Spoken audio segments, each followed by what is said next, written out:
everyone! If you're new here, welcome. If you're returning after literally my 10-month hiatus, thanks for sticking around. It's once again been quite a while because of school and life, but I'm back and I've moved into a new place, started my summer internship, and things are awesome. I'm really excited about some of the upcoming projects for this channel, and I'm hoping to maintain a more regular upload schedule, though like always, no promises. But anyway, let's get into things. So, the digital SAT is slowly becoming the new reality of College Board's standardized testing. I wanted to make a series of videos during this kind of limbo period where the old SAT is still being proctored in the US, but the digital SAT is on the horizon and already getting proctored internationally. I know this is going to be a difficult transition for everybody kind of caught in the middle of this. I'm hoping to focus on specific walkthroughs and tips for the digital SAT in future videos, and of course I'm still going to finish up my old series of walkthroughs. I just have the math calculator section left, which is still relevant to the digital SAT. But in the meantime, I just wanted to share some resources that I used for the old SAT that I think still apply to the digital SAT, and sort of what I would personally do if I had to take it in 2024 or 2025.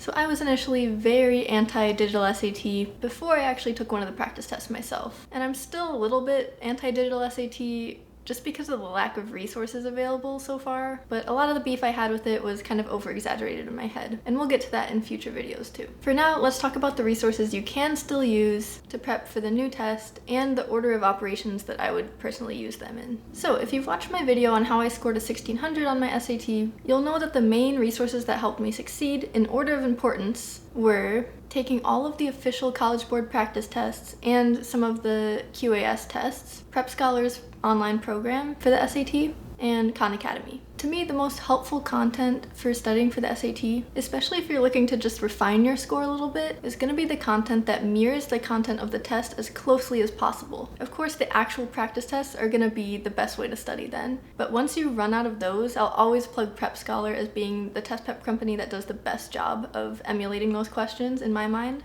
Khan Academy is also pretty useful for what it is, and it's what I first started out with.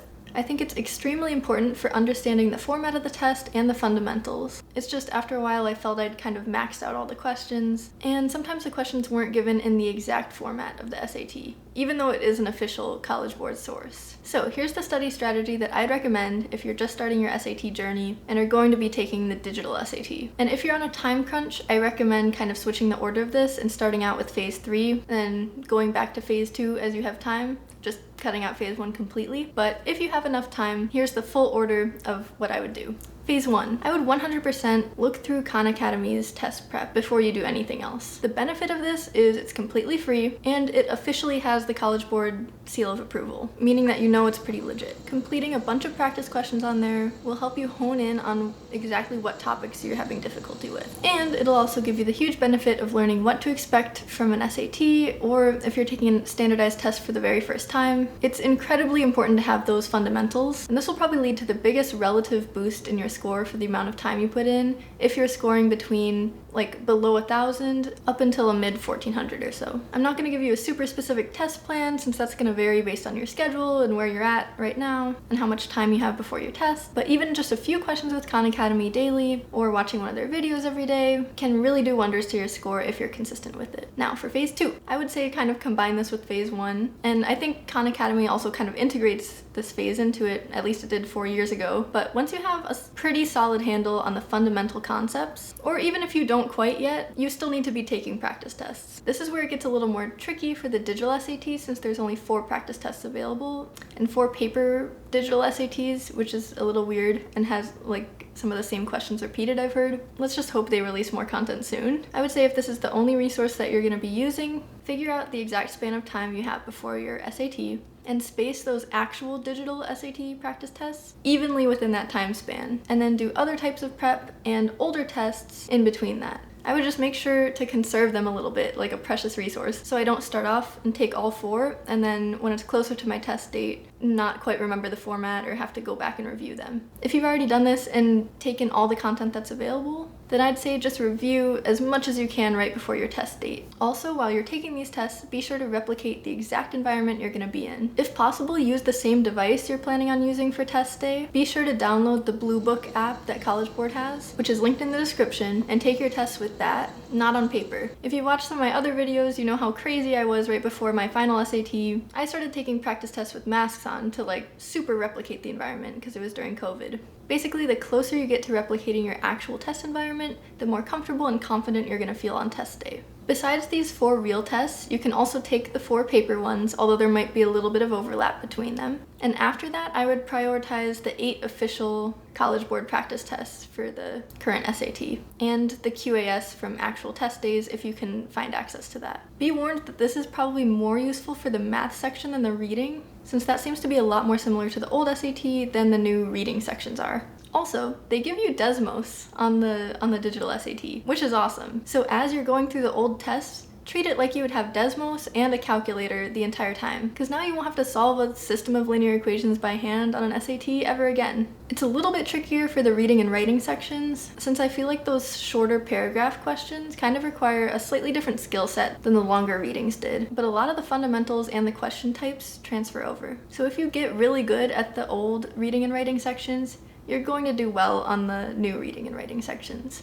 I hope it goes without saying that you really need to be making as much use as possible out of every single official practice test they give you. So be sure that you're tracking your mistakes meticulously, retaking the exams if you feel like you need to, or if enough time has passed and you've forgotten a lot of the content on them, and be sure to take them under time pressure like real exams, even though that sucks. So now for phase 3. This one's definitely optional, but it's a really useful way to improve super quickly, probably faster than you can with free test prep, and it's also useful if you just run out of test prep content, like if you've exhausted all of College Board's official resources. So this phase is PrepScholar. They have this online program that really helped me while I was studying, and I still remember some of the key lessons, specifically on like grammar stuff from their program, and that's where I developed a lot of the tips that I share on this channel. I've noticed that the grammar questions on the new SAT have gotten a little bit more tricky than the old SAT.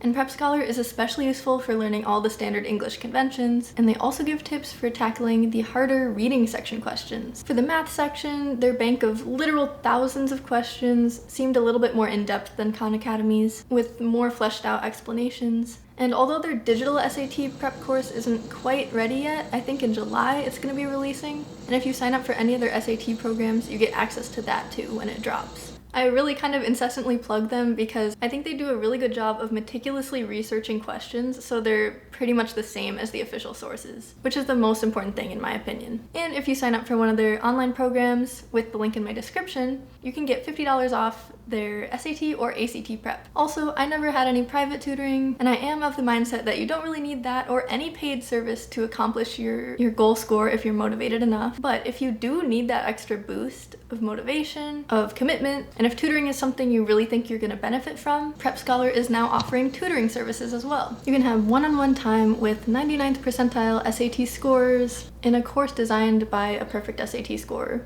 And PrepScholar, they really know their stuff. So there's an additional link in the description below for that if you're interested. One last thing, I get asked a lot about what books I would recommend, and this is a little bit of a controversial opinion, but the test prep books were not a very good way for me to study at least, and I think this especially holds up now that it's a digital format. But if books are a way that you enjoy studying and you get a lot out of them, and you maybe don't have the budget for like a crazy expensive service, but you still want to supplement your prep, the SAT subreddit has loads of resources that they recommend. I've heard very good things over there about Erica Meltzer books for the reading and writing sections, and the SAT Math Orange book, I think it's called, for the math section. So that's about all the resources that I can personally recommend that have the Anna seal of approval that I think will actually transfer well to the digital SAT. But I know that you guys all have your own resources that can definitely help people. So please share them in the comments below and help everyone out. I'll be back soon with more SAT content and more miscellaneous content. In the meantime, thanks for watching. Be sure to like and subscribe, and I'll see you guys soon.